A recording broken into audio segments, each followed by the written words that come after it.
नमस्कार, आप देख रहे हैं कैपिटल टीवी की स्पेशल स्टोरी। मैं हूं परवीन शेख। ईडी ने तमिलनाडु पुलिस को एक चौंकाने वाला खत भेजा है, जिसमें राज्य के नगर प्रशासन और जल आपूर्ति विभाग में बड़े घोटाले का खुलासा हुआ है। दोनों सरकारी विभागों में हजारों पदों पर भर्ती में बड़े पैमाने पर रिश्वत ली गई। ईडी ने दावा किया है कि विभाग में 2538 पदों की भर्ती के दौरान हर उम्मीदवार से 25 से 35 लाख रुपए तक की रिश्वत वसूली गई। ये भर्तियां अगस्त 2025 में की गई थी और नियुक्ति पत्र खुद मुख्यमंत्री M.K. स्टालिन ने 6 अगस्त को सौंपे थे। इस घोटाले के खुलासे से तमिलनाडु में सियासी हड़कंप मचा है। सीधे तौर पर सीएम M.K. स्टालिन इसमें फंसते दिख रहे हैं, क्योंकि उनकी नाक के नीचे ही ये सब हो रहा था। तो कैसे इस घोटाले ने पलट दिया बिहार से तमिलनाडु तक का चुनाव, और क्या है ये पूरा घोटाला, सब कुछ आपको बताएंगे अपनी इस स्पेशल स्टोरी में। जॉब फॉर कैश घोटाले में फंसे स्टालिन। तमिलनाडु में सरकारी नौकरियों में बड़ा घोटाला। ईडी की जांच से सियासी गलियारों में हड़कंप। कैश फॉर जॉब में नप गए स्टालिन के मंत्री।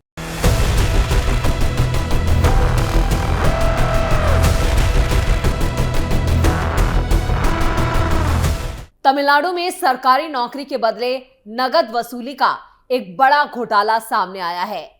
प्रवर्तन निदेशालय यानी ईडी ने राज्य पुलिस को एक विस्तृत रिपोर्ट तैयार करके भेजी है, जिसमें नगर प्रशासन और जल आपूर्ति विभाग की 2538 पदों पर हुई भर्ती में भारी भ्रष्टाचार के आरोपों का खुलासा हुआ है। जांच एजेंसी के मुताबिक इन पदों की नियुक्ति के लिए हर उम्मीदवार से 25 से 35 लाख रुपए तक की रिश्वत ली गई। यह खुलासा ईडी ने मनी लॉन्ड्रिंग जांच के दौरान किया है, जो ट्रू वैल्यू होम्स नाम की कंपनी से जुड़ा है। यह कंपनी राज्य के MAWS मंत्री KN नेहरू के भाई N रविचंद्रन से जुड़ी है, जिससे साफ है कि स्टालिन सरकार में शामिल मंत्री अब नपने वाले हैं। जैसे ही जांच आगे बढ़ेगी तो इन नेताओं की गिरफ्तारी तय मानी जा रही है। कुछ से पूछताछ की जा चुकी है और उसी के आधार पर यह रिपोर्ट तैयार की है। ईडी ने कहा है कि ये भर्तियां यानी कि जो नौकरियां दी गई वो अगस्त 2025 में हुई थी, और जो ज्वाइनिंग लेटर खुद मुख्यमंत्री M.K. स्टालिन ने 6 अगस्त को बांटे थे। रिपोर्ट में यह भी बताया गया है कि जो भर्ती की पूरी प्रक्रिया थी वो न सिर्फ उसमें पैसे के लेन देन को लेकर गड़बड़ियां हुई हैं, बल्कि अन्ना यूनिवर्सिटी ने जो परीक्षा कराई थी उसमें भी बड़े स्तर पर धांधली की गई। यानी अन्ना यूनिवर्सिटी की इस घोटाले में बड़ी भूमिका है। जांच एजेंसी ईडी का दावा है कि कुछ राजनीतिक रूप से प्रभावशाली व्यक्तियों ने परीक्षा नतीजों में हस्तक्षेप करके कम से कम 150 उम्मीदवारों को फर्जी तरीके से पास करवाया और इन उम्मीदवारों को बाद में सरकारी पदों पर नियुक्ति दी गई।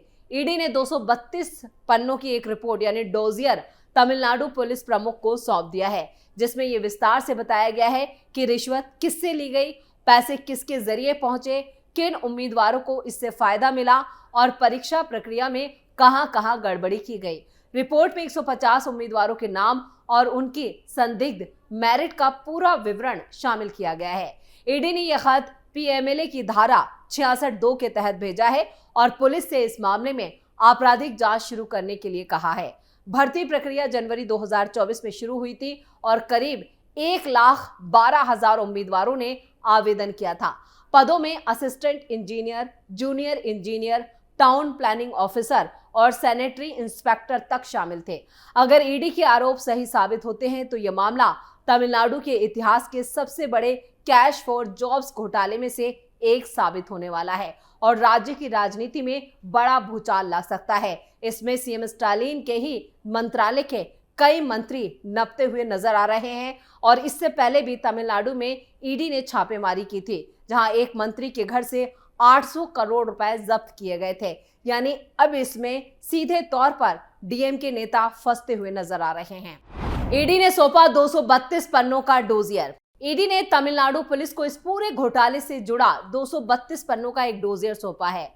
इस रिपोर्ट में उन लोगों के नाम दर्ज हैं जो इस पूरे घोटाले में सीधे या इनडायरेक्टली शामिल बताए जा रहे हैं।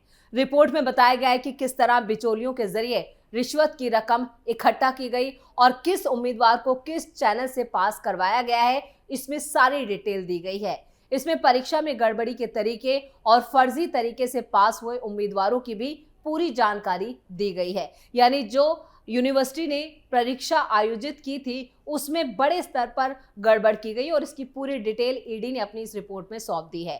ईडी ने अपने खत में अन्ना यूनिवर्सिटी की भूमिका की जांच की मांग की है। एजेंसी का साफ कहना है कि भर्ती परीक्षा इसी यूनिवर्सिटी की निगरानी में हुई थी और वहीं इस पूरे खेल की शुरुआत भी हुई।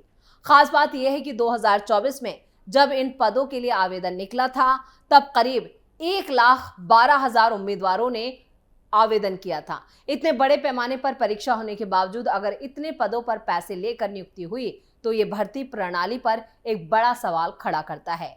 वहीं जब MAWS विभाग के सचिव से इस बारे में सवाल किया गया तो उन्होंने ईडी के आरोपों से ही साफ इनकार कर दिया।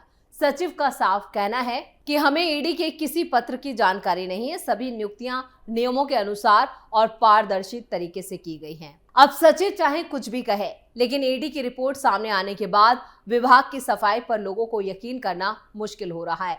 इस खुलासे के बाद तमिलनाडु में हाहाकार मचा है। राजनीतिक गलियारों में हलचल तेज है। विपक्ष ने इसे सरकारी भ्रष्टाचार का ताजा उदाहरण बताते हुए सत्ता दल पर हमला बोल दिया है। वही जनता के बीच भी सवाल उठ रहे हैं कि अगर सरकारी नौकरी भी बोली लगाकर मिल रही है तो आम लोगों का क्या होगा।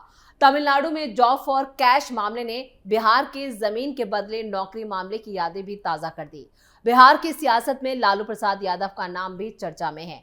उनके कार्यकाल में चारा घोटाला, अलग तकरा घोटाला जैसे कई मामले सामने आए और ये मीडिया की सुर्खियां बने। एक और मामला है जो काफी चर्चित रहा, वो है नौकरी के बदले जमीन घोटाला। ये घोटाला भी लालू के रेल मंत्रालय कार्यकाल के दौरान यानी 2004 से 2009 के बीच हुआ था, जिसमें रेलवे नौकरियों के बदले जमीन हथियाने के आरोप लगे। लालू यादव, राबड़ी देवी, तेजस्वी यादव समेत परिवार के कई सदस्यों की संलिप्तता को लेकर गंभीर सवाल उठे। ये जमीन लालू के परिवार, खासकर राबड़ी देवी, बेटी मीसा भारती और कुछ सहयोगी कंपनियों के नाम पर ट्रांसफर कर दी गई। मामले की व्यापकता और इसकी गंभीरता को देखते हुए सीबीआई और ईडी खुद इसकी जांच कर रहे हैं। कब और कैसे शुरू हुआ घोटाला? ये घोटाला 2004 से 2009 के बीच हुआ, जब लालू यादव यूपीए सरकार में रेल मंत्री थे। सीबीआई के मुताबिक रेलवे में ग्रुप डी की भर्तियों के लिए कई विज्ञापन और औपचारिक प्रक्रियाएं जो थी वो नहीं अपनाई गई। उम्मीदवारों को पहले अस्थायी यानी सब्स्टिट्यूट नौकरी दी गई और बाद में उनके परिवारों से जमीनें ट्रांसफर करने पर कहा गया और उन्हें परमानेंट कर दिया गया। पटना, मुंबई, जबलपुर, कोलकाता, जयपुर, हाजीपुर जैसे रेलवे जोन में ऐसी कई नियुक्तियां हुई। जमीनें बाजार मूल्य से काफी कम कीमत पर या गिफ्ट के तौर पर लालू के परिवार को दे दी गई। सीबीआई ने इस मामले में लालू प्रसाद यादव, उनकी पत्नी राबड़ी देवी, बेटे तेजस्वी यादव, मीसा भारती, हेमा यादव, तेज प्रताप यादव और लालू के करीबी भोला यादव समेत 17 लोगों को आरोपी बनाया है। इसके अलावा मेसर्स AK इन्फोसिस्टम्स और AB एक्सपोर्ट जैसी कंपनियां भी जांच के दायरे में हैं, जिनके लिए मनी लॉन्ड्रिंग की गई। रेलवे के उस वक्त के महाप्रबंधक सौम्या राघवन और मुख्य कार्मिक अधिकारी कमल दीप मनराई भी आरोपियों में शामिल हैं। सीबीआई ने 18 मई 2022 को इस मामले में पहली FIR दर्ज की और 10 अक्टूबर 2022 को ही पहली चार्जशीट भी दाखिल की गई। 3 जुलाई 2023 को दूसरी चार्जशीट में तेजस्वी यादव भी आरोपी बनाए गए। ईडी ने मनी लॉन्ड्रिंग के पहलू की जांच शुरू की और मार्च 2023 में राबड़ी, मीसा और दूसरे ठेकेदारों पर और कई ठिकानों पर छापेमारी की गई, जिसमें 1 करोड़ रुपए नगद, 540 ग्राम सोना और 1.5 किलो गहने जब्त किए गए। इस बीच सुप्रीम कोर्ट ने भी 18 जुलाई 2025 को लालू की याचिका खारिज कर दी, जिसमें उन्होंने जांच पर रोक लगाने की मांग की थी। इस मांग से इतर दिल्ली हाई कोर्ट में भी सुनवाई तेज करने का निर्देश दिया गया। कौन कौन आरोपी, कौन कौन बरी?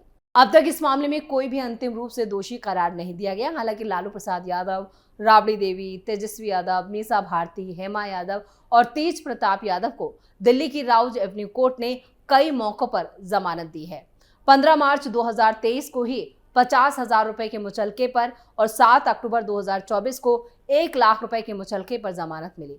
कोर्ट ने माना कि बिना गिरफ्तारी के चार्जशीट दाखिल की गई, इसलिए जमानत दी गई। सुनवाई अभी जारी है और दोष सिद्ध होने पर लालू को जेल की सजा भी हो सकती है। ये घोटाला लालू राबड़ी शासनकाल में भ्रष्टाचार के गहरे निशान उजागर करता है। चारा घोटाले में लालू को पहले ही सजा मिल चुकी है, जिसमें वो 7 बार जेल जा चुके हैं। नौकरी के बदले जमीन घोटाले ने उनकी सियासी छवि को पूरी तरह से धक्का पहुंचाया। पटना के पौष इलाकों में 600 करोड़ रुपए की संपत्ति, जिसमें 350 करोड़ की अचल संपत्ति तक शामिल है, इस घोटाले से जुड़ी है। और ये मामला न सिर्फ लालू परिवार बल्कि राष्ट्रीय जनता दल की साख पर भी सवाल उठाता है और बिहार चुनावों में इसको लेकर लगातार आरजेडी पर निशाना भी साधा जा रहा है। इस घोटाले ने बिहार की सियासत में तूफान लाके रखा है। बीजेपी ने इसे लालू परिवार के खिलाफ हथियार बनाया, जबकि आरजेडी इसे राजनीतिक साजिश करार दे रही है। तेजस्वी यादव ने तो केंद्र सरकार पर ही जांच एजेंसियों के गलत इस्तेमाल का आरोप लगा डाला। सुप्रीम कोर्ट के हालिया फैसलों के बाद अब नजरें दिल्ली हाई कोर्ट पर टिकी हैं, जहां लालू की याचिका पर भी सुनवाई होनी है। अगर दोष सिद्ध हुआ तो लालू का सियासी करियर और आरजेडी की स्थिति पर गहरा असर या बड़ा झटका लगेगा। ये घोटाला सत्ता और भ्रष्टाचार के गठजोड़ की एक बड़ी कहानी है। लालू जैसे दिग्गज नेता पर लगे आरोप सिस्टम में पारदर्शिता की जरूरत पर भी बल देने का या कहें उसकी जरूरत को बताते हैं। जांच का नतीजा जो भी हो, लेकिन यह मामला बिहार की जनता और देश के सामने सियासी जवाबदेही का सवाल खड़ा करता है। और इसी तरह का मामला अब तमिलनाडु में सामने आ रहा है। और आने वाले वक्त में जैसे जैसे इस मामले की जांच आगे बढ़ेगी, वैसे वैसे कई बड़े सियासतदान इस पूरे मामले में फंसते हुए नजर आएंगे और इस जांच की आंच सीएम स्टालिन तक भी पहुंचेगी, इससे इनकार नहीं किया जा सकता। तो स्पेशल स्टोरी में इतना ही। वीडियो कैसा लगा कमेंट करके अपनी राय जरूर दें। वीडियो को लाइक करें, शेयर करें और कैपिटल टीवी को सब्सक्राइब जरूर करें। धन्यवाद।